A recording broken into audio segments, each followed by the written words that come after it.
हरी शरणम गाइस, कैसे हैं आप सब। आशा करती हूँ आप सब अच्छे होंगे। नया शुरू होने से पहले लेट्स रिवाइज। सारे जीव परमपिता परमात्मा के अंश हैं। हमें सतोगुण रजोगुण तमोगुण के कारण थॉट आते हैं। भगवान हमारी मानसिक गतिशीलता से परिचित हैं। हमने युद्ध से इनकार किया क्योंकि हम अपने आप को मन मान रहे थे। मन चंचल है, उसको कंट्रोल कैसे किया जा सकता है?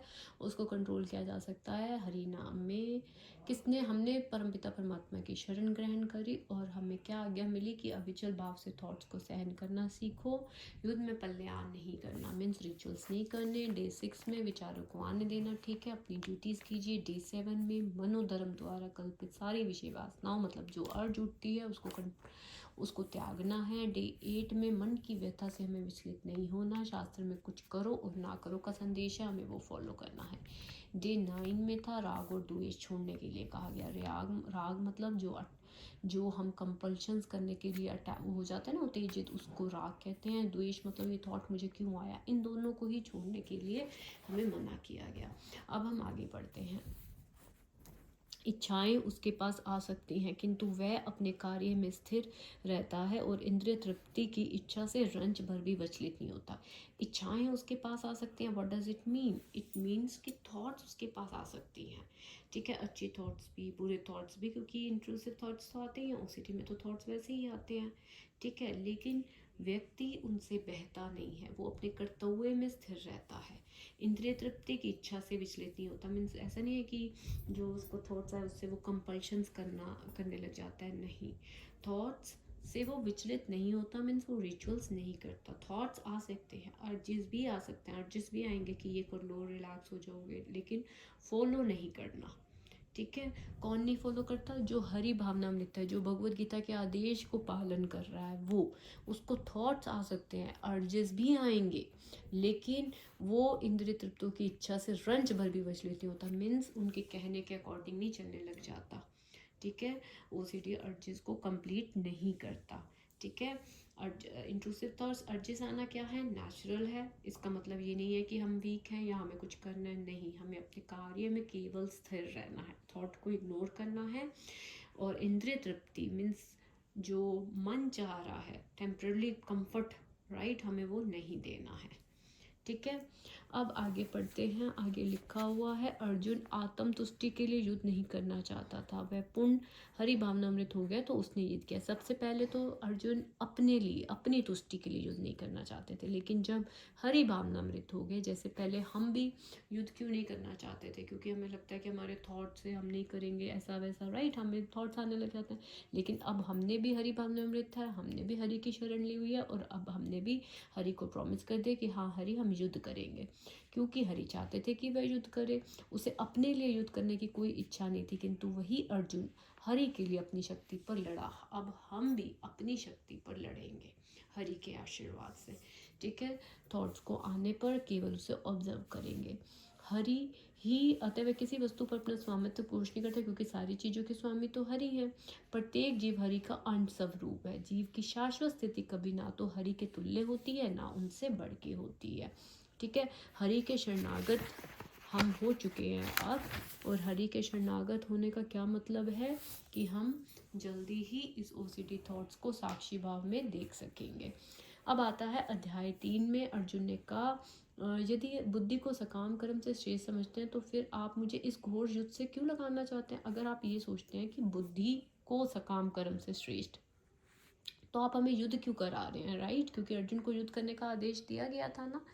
तो देखिए, अब यहाँ पे बोला गया है कि बुद्धि को सकाम कर्म से श्रेष्ठ समझते हैं, तो फिर हरि आप हमें युद्ध करने के लिए क्यों कह रहे हैं? आप हमें समझ तो आ गया कि हाँ भैया थॉट्स को देखना है, तो फिर हरि हमें ये क्यों बोल रहे हैं कि युद्ध करो? युद्ध क्या है हमारा? रिचुअल ना करना, तो हमें ये क्यों बोला जा रहा है कि युद्ध करो?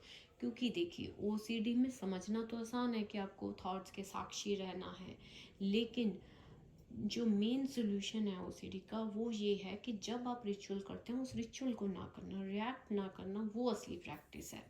इसीलिए हमें युद्ध करना पड़ेगा। हमें समझ तो आ गया, हमारी बुद्धि में समझ तो आ गया कि ये ओसीडी है, थॉट्स को देखना है, साक्षी भाव रहना है, लेकिन तब भी हरि हमें युद्ध करने के लिए कह रहे हैं। और वो युद्ध क्या है? युद्ध है कि थॉट्स को केवल ऑब्जर्व भाव से देखना है। क्या करना है? केवल देखना है। उसके बाद हम पढ़ते हैं हाँ जी गाइस, अब पढ़ते हैं सांख्य योग, कर्म योग और बुद्धि योग के बारे में जो बताया गया है। सांख्य योग क्या है? सांख्य योग मीन्स ज्ञान योग। अब जैसे हमें ज्ञान तो हो गया है कि हम अपने थॉट से अलग हैं, हमें थॉट्स को ऑब्जर्व करना है, जज नहीं करना, ये थॉट्स हम नहीं है। सांख्य योग मीन्स ज्ञान योग, ज्ञान तो हमें मिल गया। कर्म योग और बुद्धि योग में क्या है कि हमें थॉट्स आने पर रिचुअल्स नहीं करने, एंजाइटी के साथ ही अपना काम कंटिन्यू करना है, रिलीफ के पीछे नहीं भागना। ठीक है, तो ये है बुद्धि योग कर्म योग, जिसमें हमें एक्चुअल कर्म करना है। सांख्य योग में हमें केवल ज्ञान मिला है कि हाँ हम अपने थॉट से अलग हैं। कर्म योग और बुद्धि योग में हमें कर्म करना है, मीन्स रिचुअल्स के पीछे नहीं भागना। एंजाइटी हो रही है तभी हमें अपना काम कंटिन्यू करना है।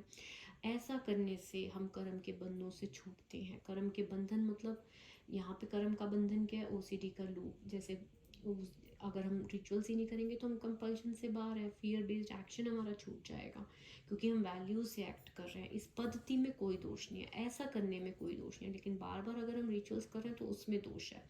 डिस्कम्फर्ट जो हो रहा है उसमें कोई गलत नहीं है। हम पूछते हैं ना कि अगर हमने ऐसा नहीं किया तो क्या दीदी गलत होगा? नहीं, डिस्कम्फर्ट का मतलब गलत नहीं है। एंग्जाइटी आना फेलियर नहीं है, एंग्जाइटी रहना इसका मतलब रिकवर हो रहे हो, आप ठीक हो रहे हो। अगर आपको एंग्जाइटी रह रही है तो पर ब्रह्म पर आश्रित मीन्स ओसीडी पे आप में फुल कंट्रोल छोड़ना, 100% सर्टेनिटी की डिमांड, राइट। हमने क्या बोल दिया? हमने अपने पर ब्रह्म पर आश्रित पे छोड़ दिया, ना कि ओसीडी पे, राइट। हमें फ्रीडम चाहिए। तो ऐसा करने से क्या होता है कि इंद्रियां आपकी वश में आ जाती है। इंद्रियां वश में आ जाती है मतलब ये देखिए, सरलता से इंद्रियों को वश में किया जा सकता है। मीन्स क्योंकि आपने रिचुअल्स की अर्ज को रोक दिया तो अर्ज अपनी पावर अपने आप लूज कर देते हैं, कंपल्शंस वीक होने लग जाते हैं। क्योंकि हमारा अंतिम लक्ष्य क्या है? Shri Hari means freedom from OCD life, purpose based life है हमारी। ठीक है, तो बहुत ही अच्छा श्लोक है, दोबारा से मैं पढ़ती हूँ। देखिए गीता क्या बताती है कि सिर्फ समझना काफ़ी नहीं है। सांख्य योग मीन्स ज्ञान तो ले लिया आपने कि आप थॉट्स को ऑब्जर्व करिए, साक्षी हैं आप, थॉट से अलग हैं। ये सांख्य योग मीन्स ज्ञान तो मिल गया, लेकिन कर्म योग या बुद्धि योग ये हमें यूज़ करना पड़ेगा। मीन्स थॉट आ रहे हैं लेकिन हमें रिचुअल नहीं फॉलो करना, तो इसका मतलब हमने कर्म योग किया। जब हम रिलीफ के पीछे भागना छोड़ देते हैं तो धीरे धीरे माइंड अपने आप रिलैक्स हो जाता है, क्योंकि हमारा फाइनल गोल फियर नहीं है। ठीक है, हम थॉट नहीं है, हम अपने धर्म को फॉलो कर रहे हैं। और ऐसा करने से ही हम अपने माइंड के जो बार बार इंद्रियों के अर्ज उठते हैं उसको, वो अर्ज जो है वो अपनी पावर लूज करेंगे। जब आप रिचुअल्स को रोकना शुरू करोगे, कंपल्शंस वीक होंगे और आप पर्पस बेस्ड लाइफ जी पाएंगे। ठीक है, तो सांख्य योग और कर्म योग, बुद्धि योग, इन सबको आपको यूज़ करना है। ठीक है, ना तो कर्म से विमुख होकर कोई कर्म फल से छुटकारा पा सकता है और ना केवल संन्यास से सिद्धि प्राप्त की जा सकती है। तो यहाँ पे कर्म से विमुख क्या है? जैसे कि ओसीडी में हम अपने आप को अवॉइड करने लग जाते हैं, अपने वर्क्स को, सिचुएशन से भागते हैं, है ना। मैं कुछ नहीं करूँगा तो एंग्जाइटी नहीं आएगी। नहीं, कर्म से विमुख होकर कोई कर्म फल से छुटकारा नहीं पा सकता, मीन्स कि इससे फ्रीडम नहीं मिलती। ठीक है, और ना केवल संन्यास से सिद्धि प्राप्त की जा सकती है। संन्यास मतलब कि जैसे आपने मान लो घर का सारा काम छोड़ दिया, अपने घर की ड्यूटीज़ करते थे वो छोड़ दिया, एक्सपोजर नहीं कर रहे हो, राइट। मैं अलग हो जाऊँ तब मेरी ओसीडी ठीक हो जाएगी, नहीं, इससे भी सिद्धि प्राप्त नहीं की जा सकती। सिद्धि मतलब ओसीडी रिकवरी। तो फिर किससे ओसीडी रिकवरी होगी? जब हम कह रहे हैं कि ना तो कर्म से विमुख होकर आप काम करना बंद कर दो, नहीं, ना केवल संन्यास मीन्स सारी चीज़ें छोड़ दो। यहाँ पे आपने अवॉइड करना शुरू कर दिया, काम नहीं कर रहे, यहाँ पे भी संन्यास ले लिया कि अपनी रिस्पॉन्सिबिलिटी रूटीन से ही आप दूर हो गए, इससे भी रिकवरी नहीं है। तो सिद्धि है क्या? ओसीडी का रियल गोल है कि एंग्जाइटी के बावजूद भी आप थॉट आने पर रिचुअल्स नहीं कर रहे हैं। ठीक है, ये है आपका मेन गोल। तो अब हम नेक्स्ट करेंगे कल। आपका एक रिचुअल ब्रेक करना है, न्यू हैबिट अडॉप्ट करनी है। और याद रखिए, सांख्य योग ज्ञान देता है कि आप थॉट्स नहीं हैं, लेकिन कर्म योग कहता है कि आपको रिचुअल्स ब्रेक करनी है। हरि शरणम, थैंक यू।